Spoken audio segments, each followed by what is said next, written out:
Finally, we've found Sigma's fortress! Let's go in and put an end to his war against the humans. Yeah! Alright, so that last cutscene happens immediately after you leave the last Robot Masters level. And you just... Zero talks to you and is like, alright, let's go get Sigma and go to his fortress. And so now, down here, instead of, I think it was the Megaman X logo, now it's Sigma's logo, and you go down here to face him. So let's go to the first Sigma level here real quick.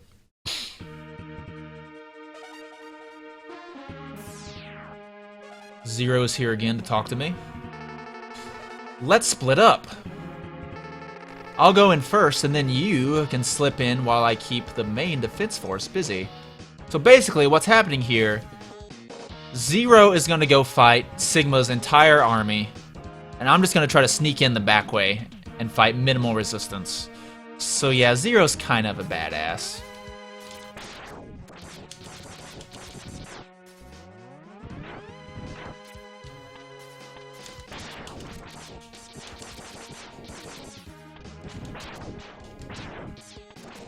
Zero was actually, so Sigma was the leader of the Maverick Hunters until he went Maverick.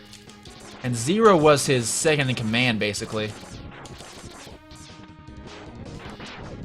And then Zero took over when he had to.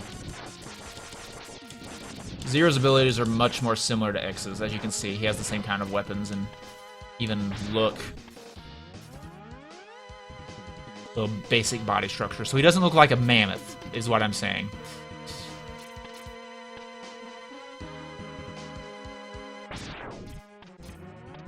These can be a little bit tricky. And there's nothing but a pit below. Oh god. So if you do fall off, it's instant death. There we go. Oh god! Unless you get lucky and something catches you. You don't have this much trouble doing this. That was risky. Alright, so I'm almost done now. Oh god, oh god, oh god. Why is this so hard right now?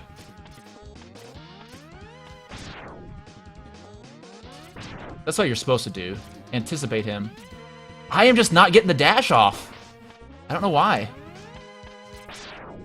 You're supposed to dash jump off of those.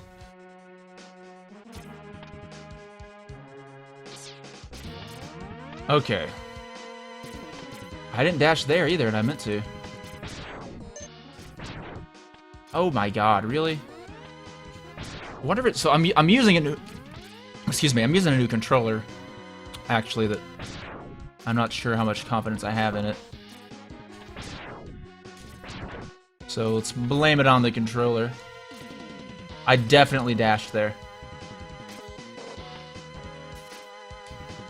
What is happening?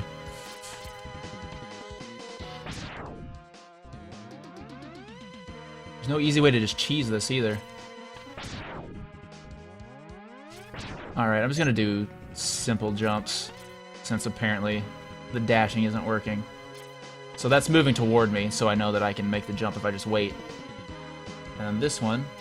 Oh god, that doesn't work.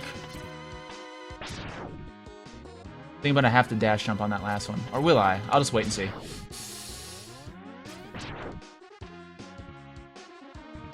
Hopefully I don't have to, because, as we've seen, I'm not sure if I can. Come on over, buddy. There we go. Okay, yeah, it'll just get much closer. So that took way longer than it should have.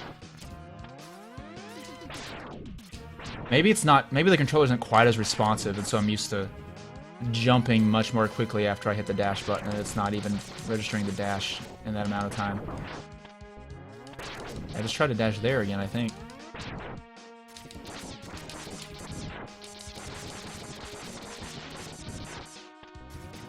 Alright. The top of this little corridor.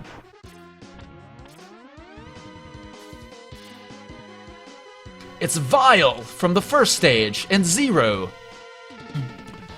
Stay back, X. I'll take him on. Because you can't, because you suck, buddy.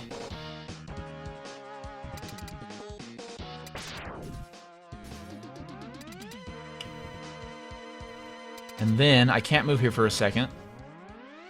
But I overhear the two of them fighting. And now I can move. What happened, I wonder? Oh hey, Vile's in his big suit, and apparently Zero didn't win. And he's in this little prison thingy. X, do what I tell you or he's history. Don't listen to him, X. Go ahead and blast him. Yeah, that's gonna work. So, the weapon upgrade, there are two ways to get it. Either Zero gives it to you after this fight, or you can get it through the capsule.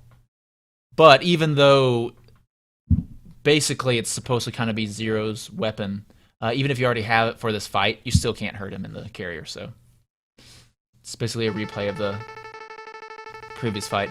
Dream on, Zero. X knows he can't defeat me. My armored carrier is more than a match for his ancient weapons. Ancient is in 30 years old, because this is technology we're dealing with here, people.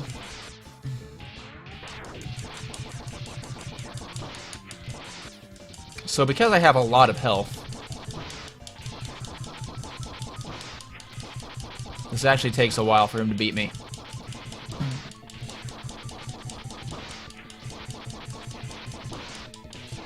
Now he'll shoot the little prison thingies at me. There we go. Oh ho! Zero can apparently just break out anyway.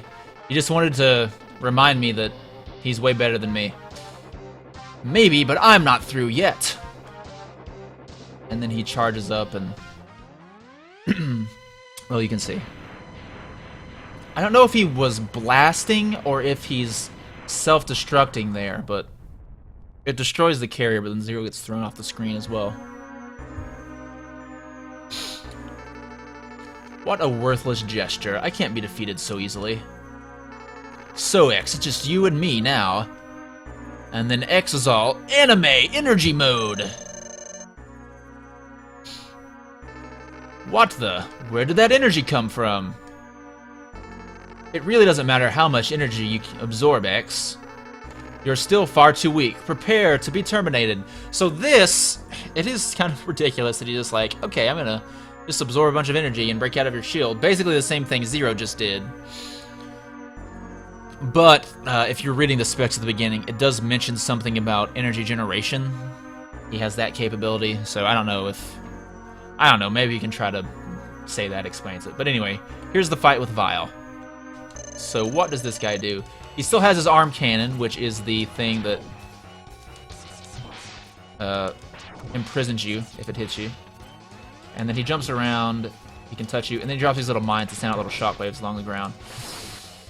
I believe rolling I don't remember what his weakness is. I think it's rolling shield again.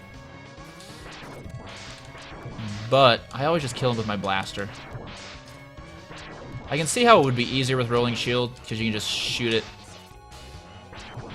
while jumping. You won't have to actually be on the level with him, but if you just jump around a lot, he's not hard. Again, dash jump is basically this whole game. But what's this? Zero, you're hurt! He has blood coming out of him, apparently. Or maybe it's hydraulic fluid. You are more powerful than you were before. But Sigma is much more than he appears to be.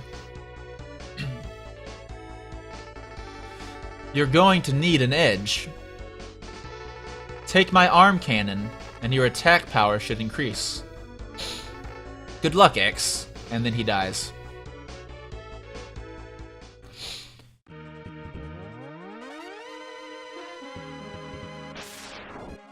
So if you already have the arm cannon, the dialogue is different. He doesn't give you the weapon because you already have it. But he basically says something along the lines of, you're much more powerful than you were. Maybe you can defeat Sigma.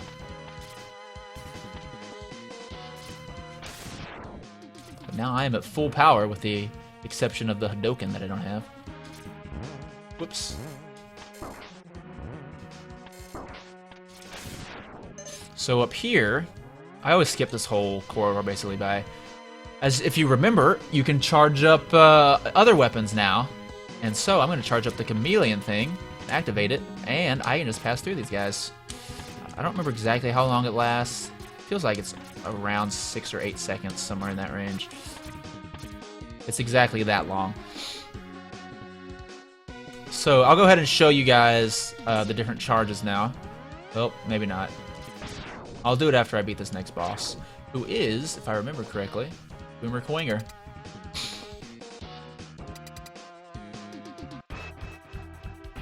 It is. So Boomer Coinger, you didn't get to see him with the right weapon before, but his weakness is homing torpedoes. Which makes sense, because it's hard to find him. Basically, any other weapon would have difficulty even hitting him, so... You can easily just stay up on the wall and shoot missiles down and kill him this way if you want. So that's much easier than doing it without the weapon. So I'll go ahead and show you every weapon, both the normal shot and the charge shot. So as you just saw, homing torpedo. If there's nothing home onto, yes, home onto, lock onto, and home into. There we go. It just shoots straight. If you charge it though, it is the, I guess it's 5. It's basically the tentacle thing that Launch Octopus does. You already saw the chameleon actually, but I'll show you this single weapon. So that's what that does. Rolling shield. If you charge it up, it actually creates a shield around you, which will kill smaller enemies that touch you. I believe it only blocks like 1 shot, but it lasts quite a while. I think it actually lasts until you turn it off, but you can't attack either, so I actually can't attack right now. I can't toggle through that way. Let's see.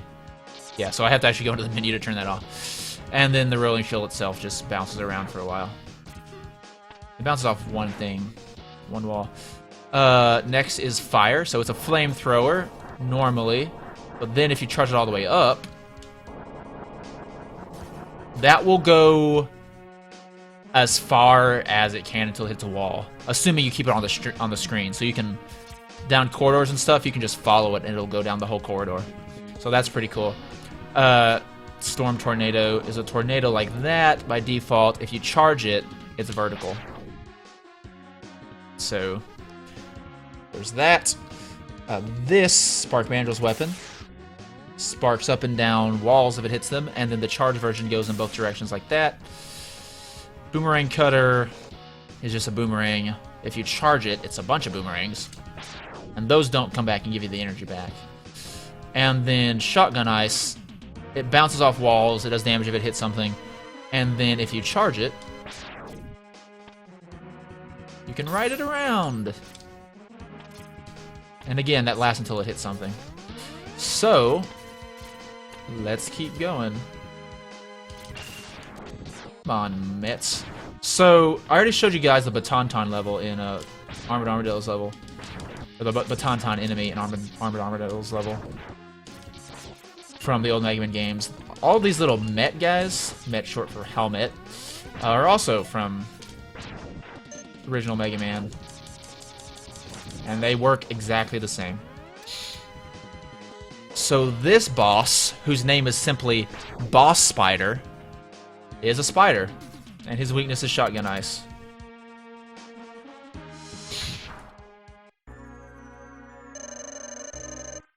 So he creates these little things there, paths, and then he always follows each path he hits.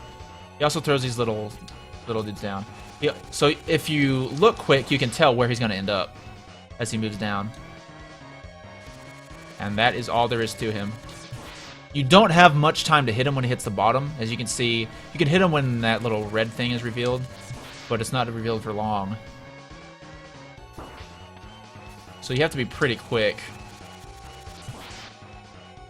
Also, if you get hit by him, because it staggers you, you don't get to hit him because he will be invulnerable again before the stagger is over.